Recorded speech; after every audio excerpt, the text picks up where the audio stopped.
I'm going to use a microphone. I think it makes it a little bit easier. So thank you for coming. Welcome to the annual information session for CCP here at CCS. Before I jump into lots of things to say, let me go ahead and pray. Dear Lord, we are so thankful for the abundant gifts that you give us every day.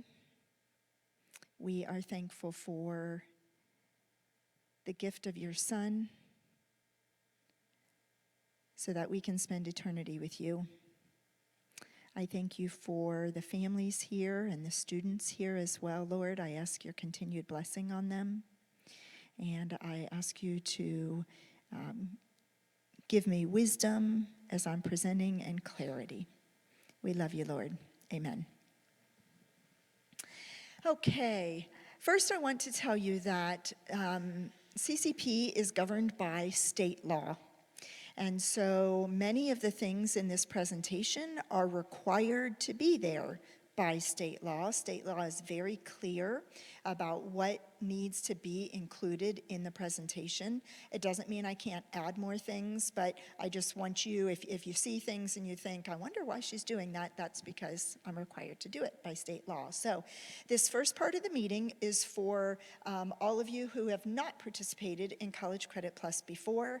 At around 7 o'clock, we'll have a lot more people flood into the room, and then we'll continue, so you need to stay for both halves of the meeting. We'll continue and talk more about things as well.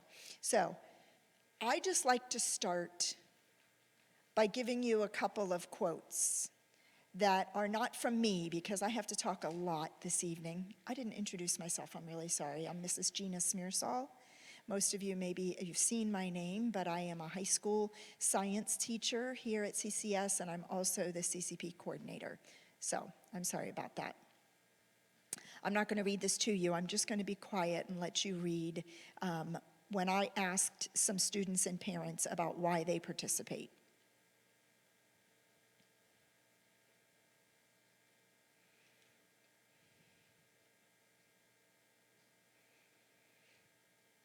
That was from a 2019 CCS alumnus.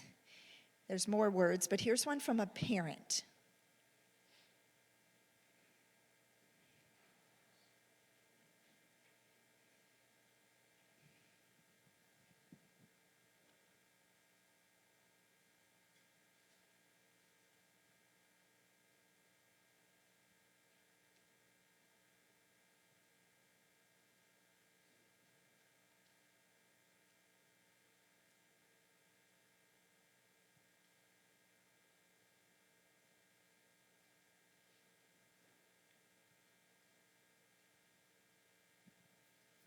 Okay, a lot of benefits. CCS has the most robust on-campus CCP program, definitely of any private school. I think probably of most public schools as well. We are very proud of that, not in a prideful way, but in the opportunities that it provides for our students.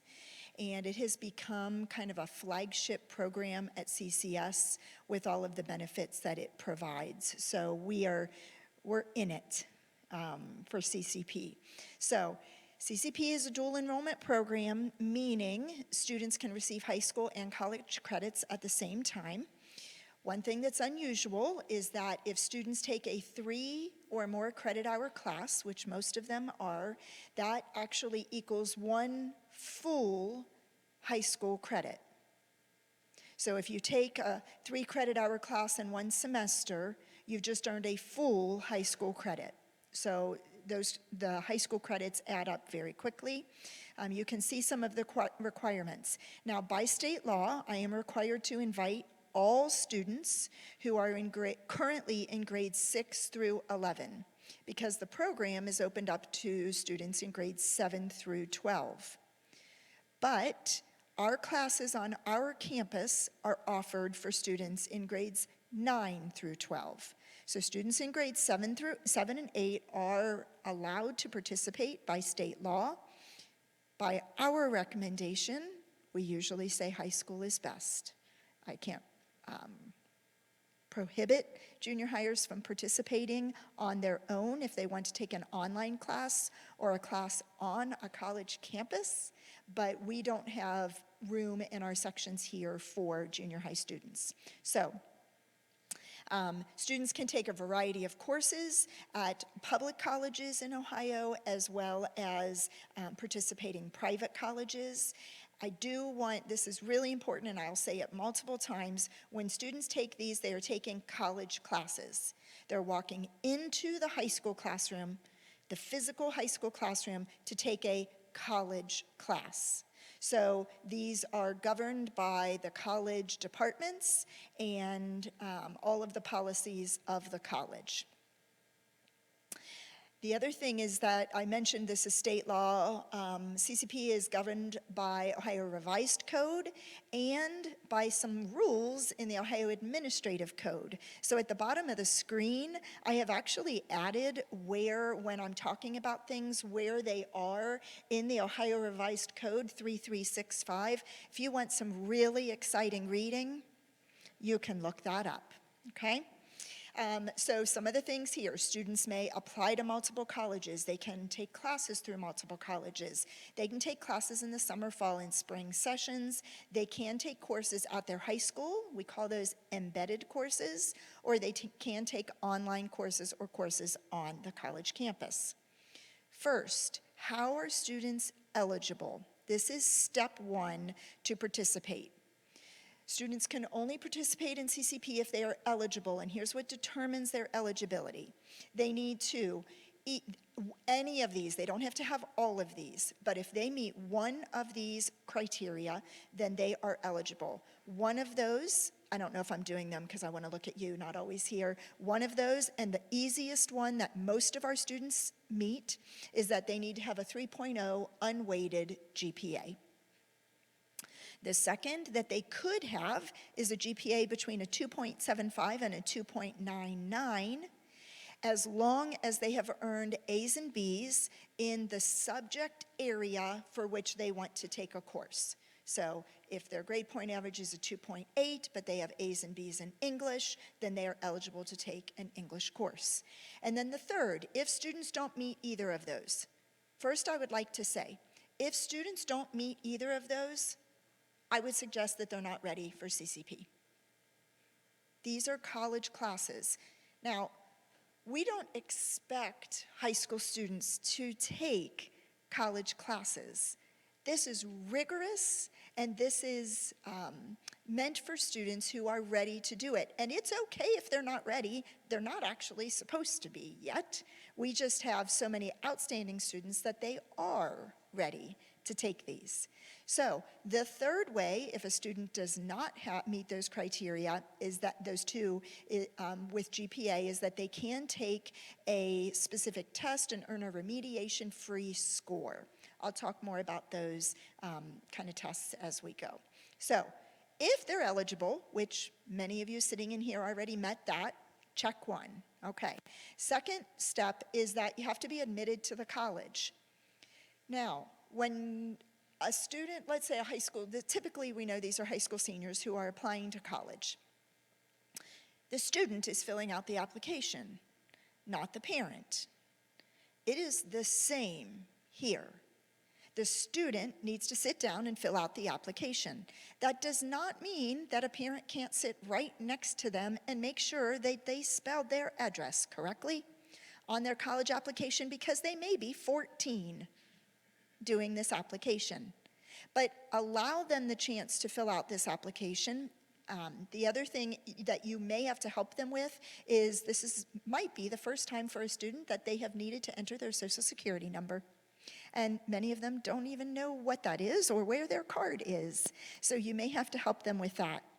It is important, though, that the student use their own email address. They can use their CCS email address and their own cell phone number if they have a cell phone. If they don't, there are other ways that they can do that. That has become especially important in the world of dual-factor authentication, which all of you are familiar with. It actually becomes It becomes a little bit tricky this next year because the governor of Ohio signed a new law that schools have to figure out how they're going to manage and limit cell phone use while students are at school. And some schools are already, you've probably heard, they're using these pouches or they're using other things to lock down phones. And now we have two laws that are abutting one another because students actually need to get their cell phone to enter something for dual factor authentication. So there are multiple ways that schools their tech crew is figuring out how to do that from their iPad or laptop, so I'm not concerned about that, but do allow them, please, to do that.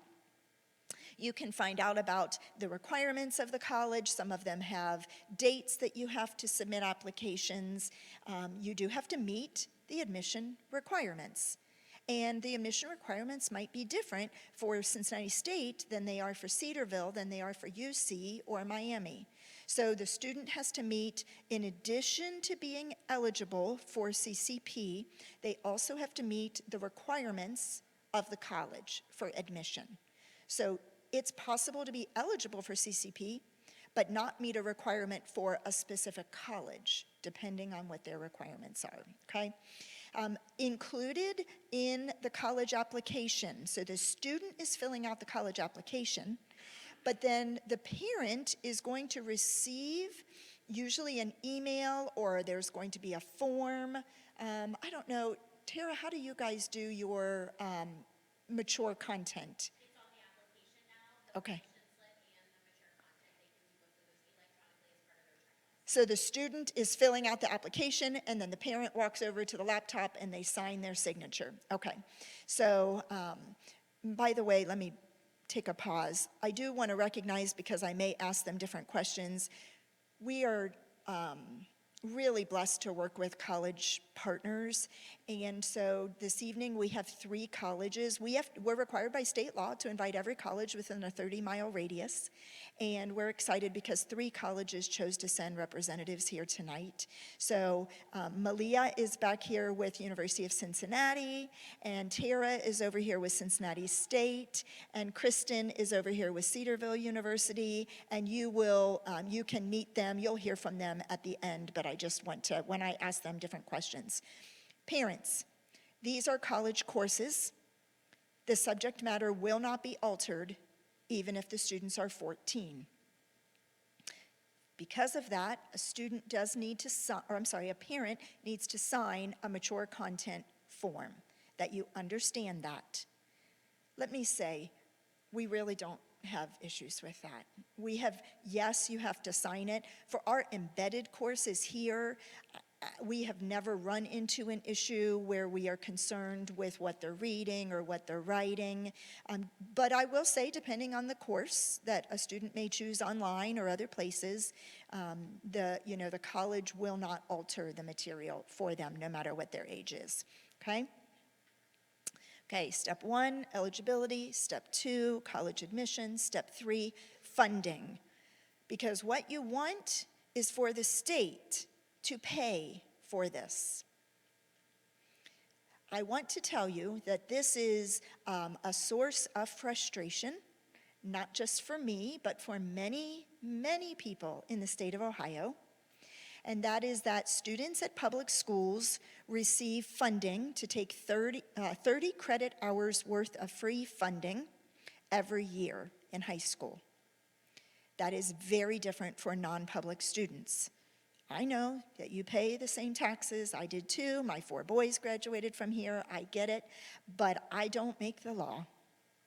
So you not only have to apply for funding, you won't, especially the freshmen, won't get a lot. Now I'll talk about that usually isn't a problem with the freshmen. Where we see that is our juniors and seniors who might apply for 20 credit hours and be given 12.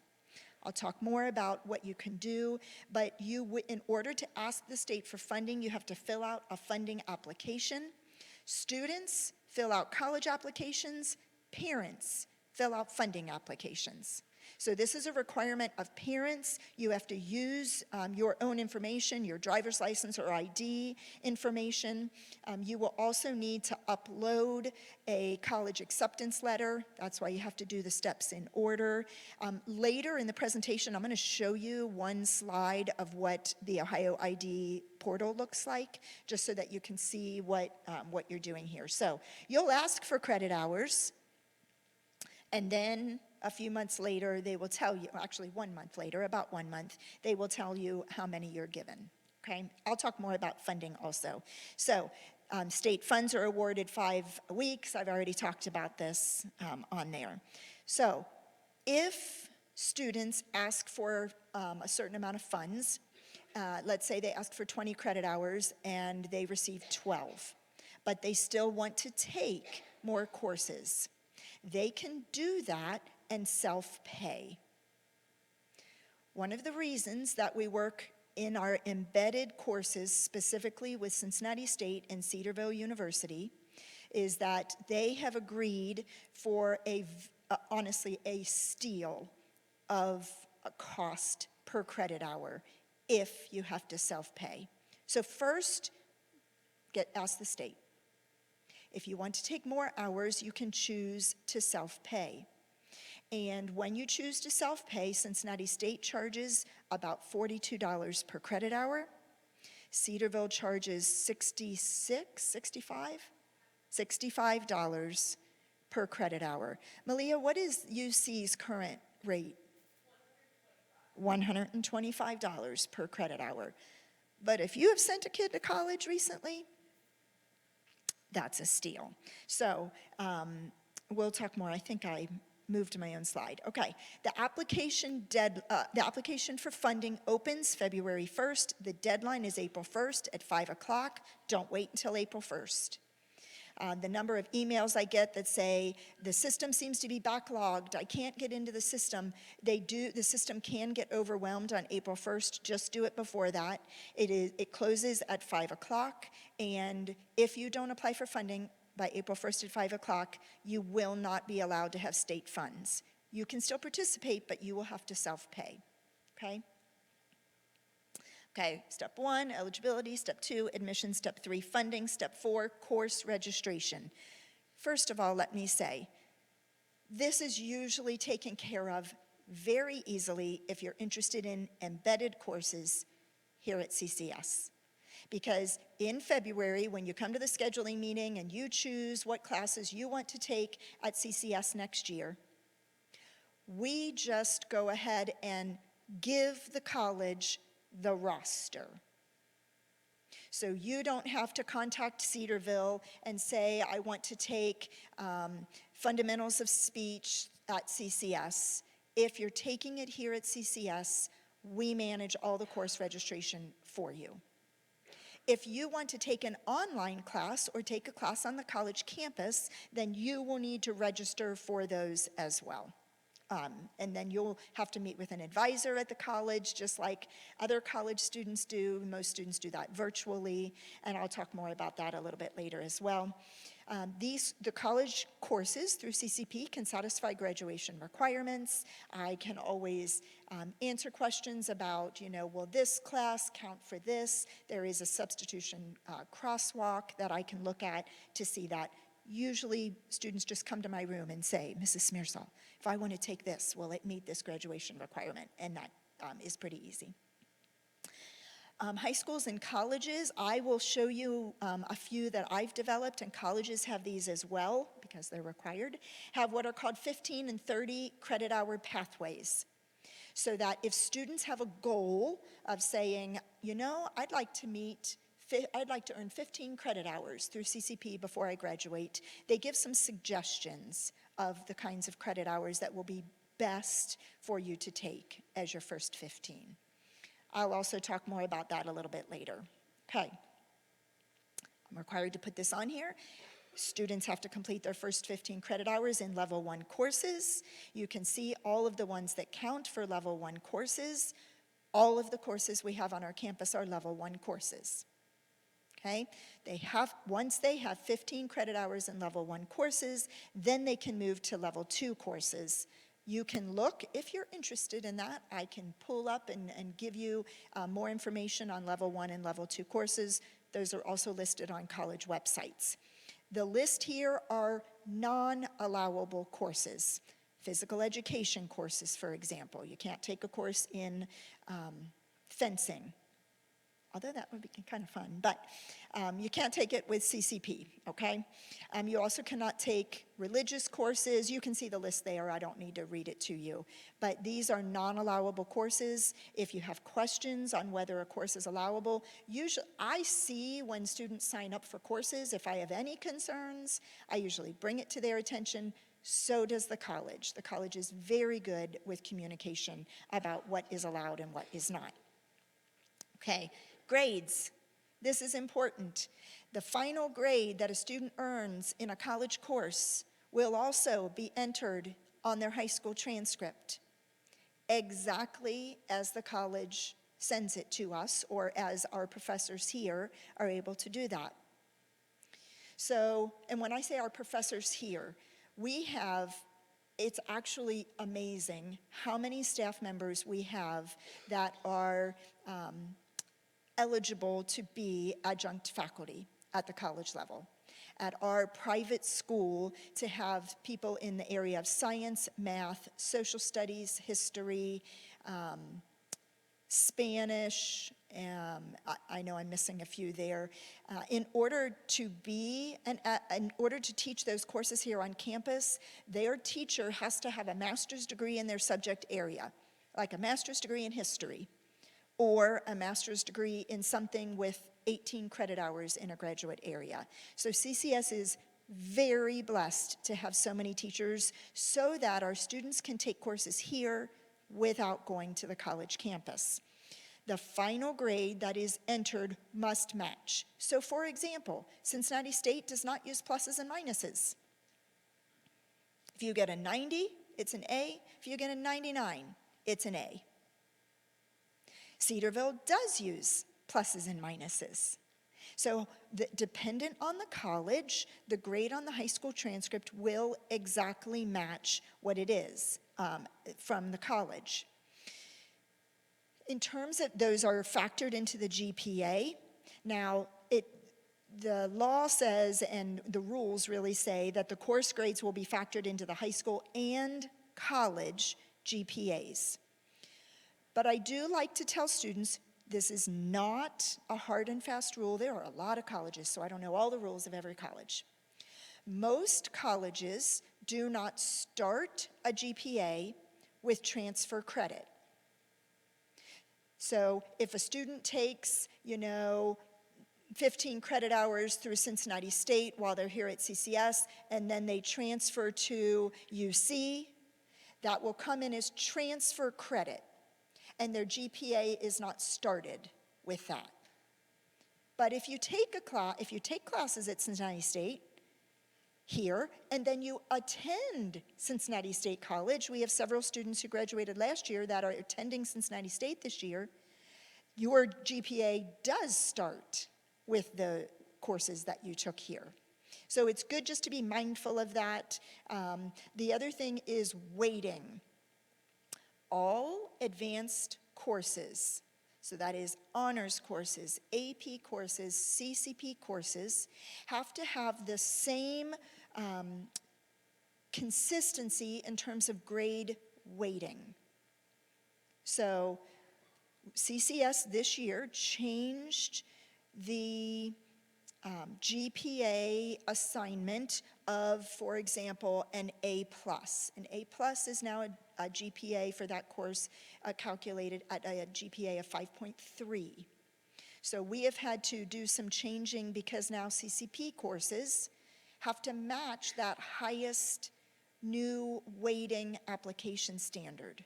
So if you earn an A in a CCP course, then your GPA will be calculated for that course at a 5.3, especially because there are no pluses and minuses in some of the colleges. So if you have questions, you can ask me about that as well.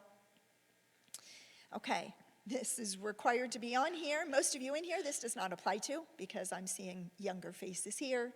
But students are required when they turn 18 to register for selective service, and you can look at those. If I go fast through slides, I do want you to know this presentation will be posted on the CCS website, and the recording from this presentation is also will be posted on the CCS website, so that if people could not attend tonight because there was a makeup basketball game, or tonight there's a swim meet, I try to schedule around everything, but that's impossible.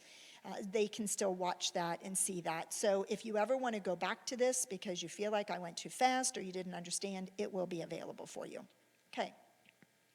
College partnerships. On our campus, we partner with two colleges, Cincinnati State College and Cedarville University. In order to do part of that, we actually have a Cincinnati State advisor who comes here each semester for half a day or more, if necessary, to meet with students who are interested in taking an online or just have questions from a college advisor. So we have students this past fall. I had a record number of students that wanted to meet with an advisor at the college, and so you can ask them their opinion on the best things that you should take and sign up for online classes, things like that. Having partnerships really allows us to streamline applications. The communication is amazing. I do want to tell you, we have worked with other partners before. But working now with Cincinnati State specifically and Cedarville University has been amazing. When I have questions, I can reach out to them. They respond quickly. It's an amazing relationship we have with these colleges. We're really, really thankful. So thanks for your partnership. It is a really, they are strong partnerships that we have with these colleges. So we appreciate them very much. That doesn't mean that you can't take a class through any college. We had a student last year who took a couple classes through Miami University because that's where she decided she really knew before senior year, that's where she wanted to attend. We've had some take classes through University of Cincinnati. Specifically, you know, if they want, we offer a statistics class, but if they want to go into engineering, they need a statistics and probability class instead. And so we have some that take it through University of Cincinnati. So there are a lot of eligible colleges in the state for that. This is important to understand. I am not going to go through each one of these, but there are differences between high school and college classes. I teach both every day, and they are different. I am also an adjunct professor for Cincinnati State College. So I understand the difference between teaching high school students and teaching college students who are actually high school students. That's tricky, right? But I do teach them differently. I have different expectations, and the course is different. They will have more study time outside of class.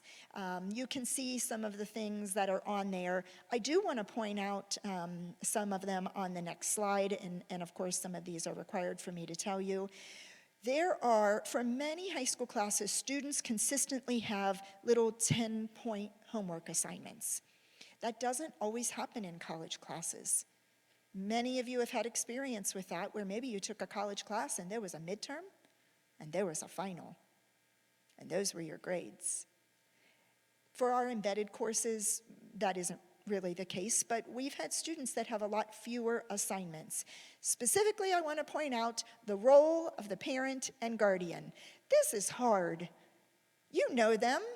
Sometimes they're not all that organized. Sorry, students, you're learning. The frontal lobe of your brain is still developing, right? So I do want to point out, in high school, you see their Schoology page. You can ask them about assignments. You guys can discuss those assignments. When they are in college, the role changes. And this is where it gets hard, because here they are in your house taking both these classes. How can you see some of them and not see some of them? This is tricky. But this is how colleges work, and so I'll talk more about that a little bit later. I really do like for that to be known.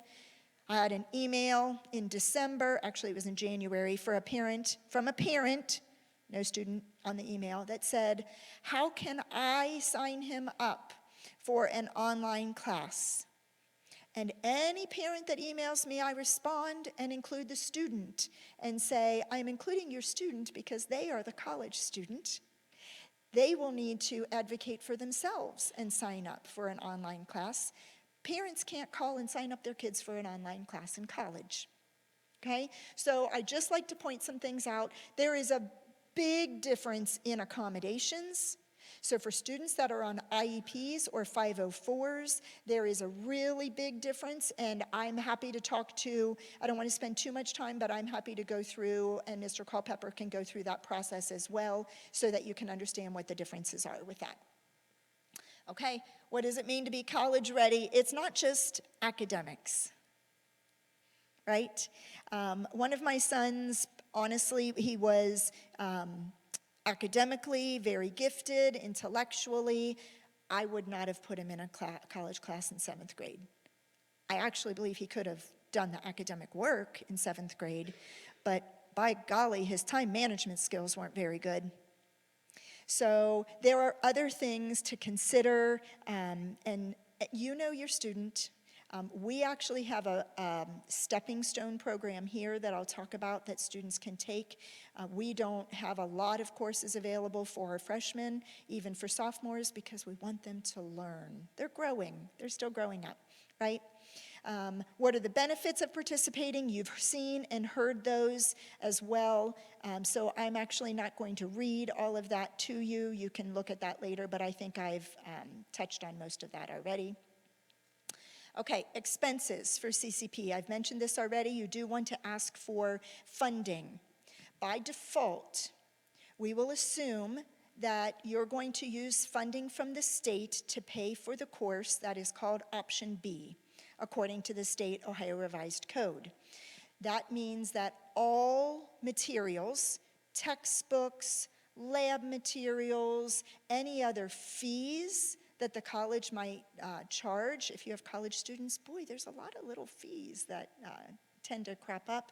All of those have to be paid for or should be paid for by the state. Now, I put textbooks in there. Really, the school, the high school pays for the textbooks, but this is the default there. The only caveat is that if your student takes a course on the college campus, you have to provide transportation. That's one of the requirements that I have to tell you, so check. Okay, most students are gonna use this option. Apply for funding, don't miss your chance, this is what you're going to use. But if you don't, I mentioned that you can self-pay. When you self-pay, this is called Option A. And Option A is when the family self-pays at whatever cost that college has determined.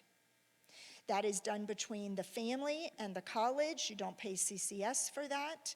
I do like to tell you, according to Option A, the individuals can have to pay for their own textbooks and materials. CCS, because we're a non-public school and the students don't have all of their funding covered like it would be at a public school, CCS actually buys all of the textbooks, lab materials, course materials, even if you're self-paying for the course. That is something that we have decided to do.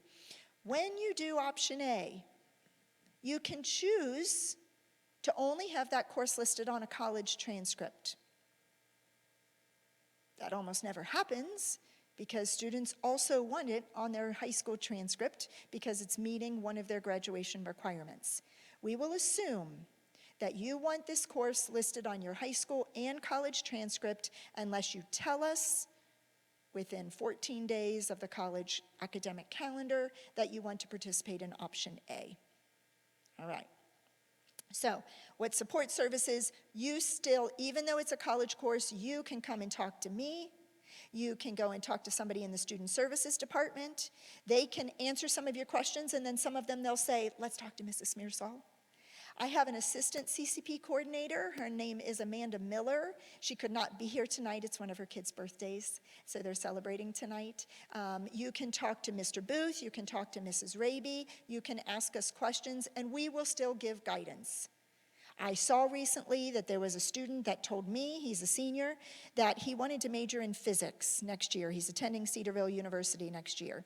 I've had him in science classes all the way through, and all of a sudden, the first week of January, I can see he has decided to drop Calculus 2. And the first thing I did was reach out to Mr. Booth and say, why is this student dropping Calculus 2? Did anybody say, whoa, if you want to major in physics, you really shouldn't drop Calculus 2, because he had earned an A in Calculus 1. So I immediately called him to my room and I said, you know, I want what's best for you. I'm a little concerned when I see this. And he said, oh, Mrs. Smearsall, I forgot to tell you, I've decided not to major in physics. I'm going to major in history. And I don't need Calc 2. And I said, okay. So we will advise them, but so will the college. In fact, you have to complete a little college advising session now for every college, right? So it will be a short, usually video, that students must watch to participate in the program.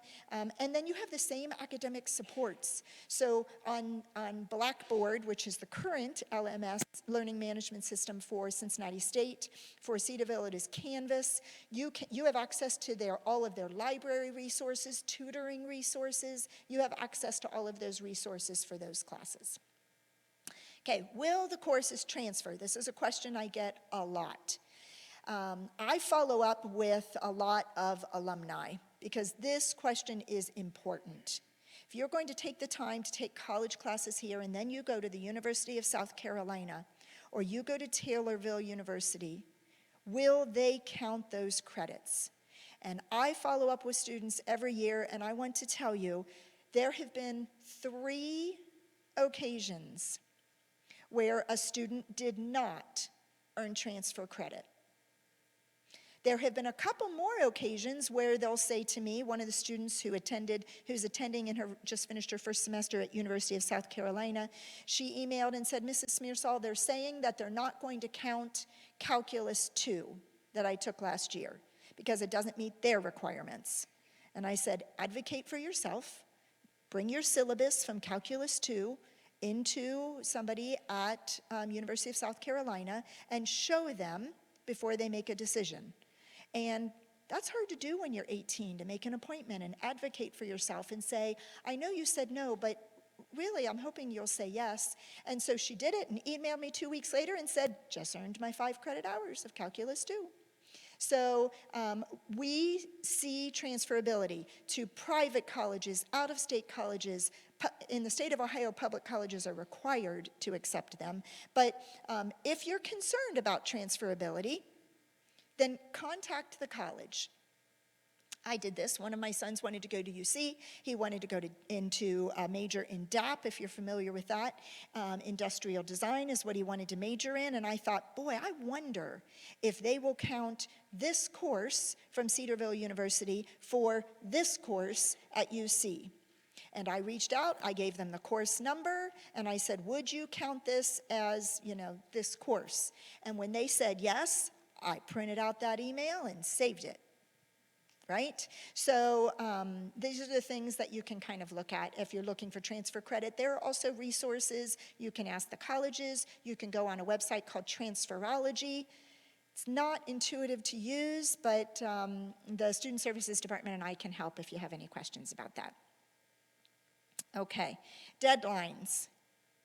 March 15th is the recommended date for parents or guardians to create an Ohio ID account. That's not really a deadline, but they want you to know that they strongly suggest that you create your account.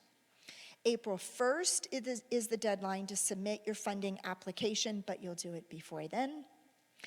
If any of the colleges that you want to attend require a student to take an ACT or an SAT, the college has to pay, if the student hasn't taken one of those yet, the college has to pay for that. So make sure you look up, our partner colleges don't require that.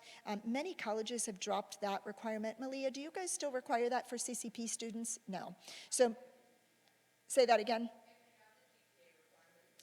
Okay, so most of them, it is hard to get all the students to take ACT and SAT. So semester deadlines, I do like to say this. We do have some students who take summer classes.